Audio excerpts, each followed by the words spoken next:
Mga warriors, so today mag-vlog again tayo. Wala na naman tayo mag-vlog ngayon. And ngayon, another day, another prank na naman to, guys. So, ipoprank natin yung kuya ko. Pero, yung prank ang gagawin natin sa kuya ko. Hintay natin siyang mainis at sabunutan ako, pero okay lang yun. Tapos, pag nainis na yun at napikon, ibig sabihin, tapos na yung challenge. Pero hindi lang basta-basta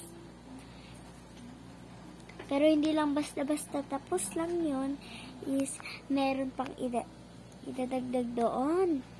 So, ang idadagdag doon is yung ignoring prank. Pag nainis siya, ignoring prank.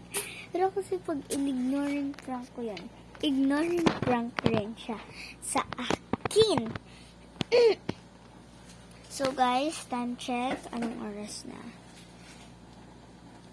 It's already 11 o 10. So ngayon, ang gagawin natin is prank. So, see you tomorrow, guys.